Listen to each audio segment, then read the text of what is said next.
Income tax act 2025 आने के बाद में टीडीएस और इनकम टैक्स के सारे फॉर्म चेंज हो चुके हैं। आज की वीडियो में हम बात करने वाले हैं टीडीएस रिलेटेड ओल्ड और इनकम टैक्स एक्ट न्यू के हिसाब से कौन कौन से फॉर्म्स है।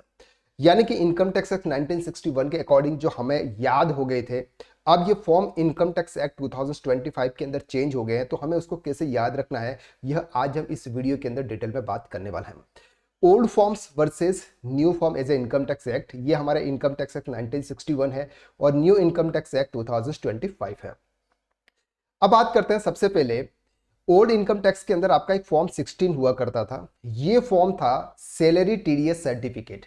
अगर कोई इंप्लॉयर अगर किसी इंप्लॉय का टीडीएस डिडक्ट करता था तो आफ्टर क्वार्टर एंड जब वो टीडीएस रिटर्न फाइल करता था, टीडीएस रिटर्न फाइल करने के बाद एक फॉर्म इश्यू करता था अपने इंप्लॉय को, जिसको बोलते थे फॉर्म 16। यह अब चेंज होके 130 हो गया है। यानी कि अप्रैल मई जून 2026 के बाद अगर कोई इंप्लॉयर अगर अपने इंप्लॉय को अगर कोई फॉर्म इश्यू करता है, या तो वो साल के एंड में इश्यू करेगा, तो वो कौन सा फॉर्म इश्यू करेगा सर? 130। तो आपको याद रखना है कि सर सैलरी के लिए कौन सा टीडीएस फॉर्म होगा? 130। सैलरी के लिए 130। दूसरा आता है sir form 16A, other than salary persons जो होते हैं जिनका हम टीडीएस डिडक्ट करते हैं। जैसे फॉर एग्जांपल हमने किसी कॉन्ट्रैक्टर का टीडीएस डिडक्ट किया, हमने किसी प्रोफेशन के इनकम पर टीडीएस डिडक्ट किया, हमने किसी रेंट पर टीडीएस डिडक्ट किया। ऐसे किसी भी अदर देन सैलरी पर अगर हमने किसी का भी टीडीएस डिडक्ट किया, एंड क्वार्टर हमने टीडीएस रिटर्न फाइल किया, इसके बाद उनको एक फॉर्म इश्यू करना होता था जिसको बोलते थे फॉर्म 16A। अब यह चेंज हो गया है 131। तो अब यहां पर दो ही फॉर्म है, एक 130 एक 131। आपको याद कैसे रखना है सर? सैलरी के लिए कौन सा है? 130। तो सैलरी के बाद कौन सा आएगा अदर देन सैलरी? तो 131। पहले 16 था, 16 को 16A कर दिया था। तो यहां पर क्या 130 से 131 यानी कि एक और बढ़ा दिया। तो ये दो याद रह जाएंगे। कैसे याद रहेगा? सैलरी के लिए कौन सा सर? 130 और अदर देन सैलरी के लिए 131 एक और बढ़ जाएगा। अब बात करते हैं सर रिटर्न की। तो रिटर्न में क्या होता है सर? हमारे सबसे पहला जो रिटर्न था 24Q, जो कि सैलरी के लिए फाइल होता था। अगर हमने किसी इंप्लॉय का टीडीएस डिडक्ट किया, क्वार्टरली हमने मंथली हमने टीडीएस का पेमेंट किया। टीडीएस पेमेंट करने के बाद अब हम क्या करेंगे? टीडीएस का रिटर्न फाइल करेंगे। तो पहले कौन सा होता था सर? 24Q। तो अब कौन सा है? 138 है। कौन सा फॉर्म है? 138 फॉर्म के थ्रू आपको टीडीएस का रिटर्न फाइल करना है सैलरी बेसिस पे, अगर आपने किसी सैलरी का टीडीएस डिडक्ट किया है तो। सेकंड फॉर्म था सर 26Q, जो था sir quarterly TDS statement resident payment के लिए। अदर देन सैलरी अगर आपने किसी का टीडीएस डिडक्ट किया है जिसको फॉर्म 131 देने वाले हो, उनके लिए फॉर्म है सर 140 फॉर्म अब आपको फाइल करना होगा इनकम टैक्स पोर्टल के थ्रू, यानी कि ट्रेसेस पोर्टल पे, जहां से हम फाइल कर सकते हैं। नेक्स्ट सर आपका आता है 27Q, जो नॉन रेजिडेंट के लिए। अगर आपने किसी नॉन रेजिडेंट पर्सन का टीडीएस डिडक्ट किया है तो उसका रिटर्न फाइल करना था। 27Q था, अब ये बढ़कर क्या हो गया sir? 144।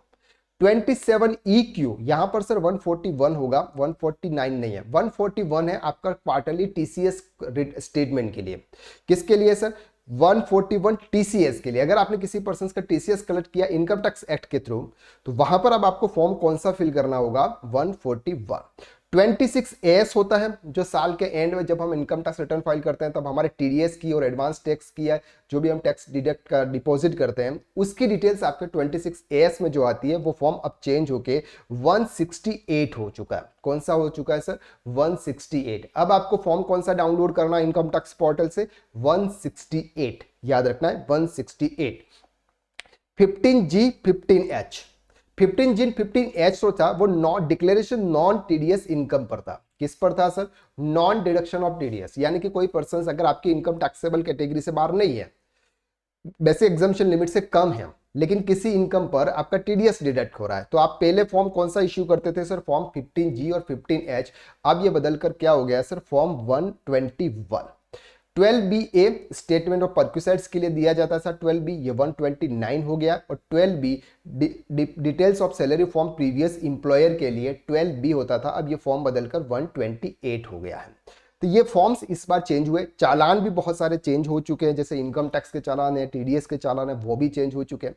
Form number has been change under the new tax act और number compliances return issue TDS certificate applicability to this form remain the same. बाकी जो एप्लीकेबिलिटी है वो सब कुछ सेम है। तो ये क्या है सर, ये आपके फॉर्म इस तरह से इस बार बदल गए हैं। ये है सर हमारे टीडीएस के नोट्स। हमने इस बार टीडीएस के नोट्स को इस तरह से डिजाइन किया हुआ है और ये हम हमारे कोर्सेज के अंदर भी प्रोवाइड करते हैं इस बार अपने स्टूडेंट्स को।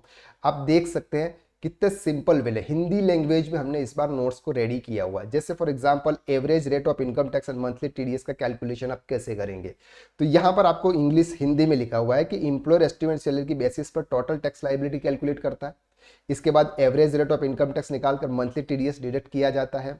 स्टेप क्या आपकी, एवरेज रेट ऑफ इनकम निकालनी है, फिर आपको स्टेप 2 में मंथली टीडीएस कैलकुलेशन करना है, फिर आपको स्टेप 3 में मंथ वाइज टीडीएस का डिडक्शन करना है, ये आपको है। इसके बाद sir income previous year employer की है तो उसका एडजस्टमेंट करना है। इसके बाद अकाउंटिंग एंट्रीज आपकी कैसे होगी वो भी हमने यहाँ पर कवर किया हुआ है। तो सर ये है टीडीएस के नोट्स जो हम हमारे स्टूडेंट्स को हमारी क्लासेस के अंदर प्रोवाइड करते हैं।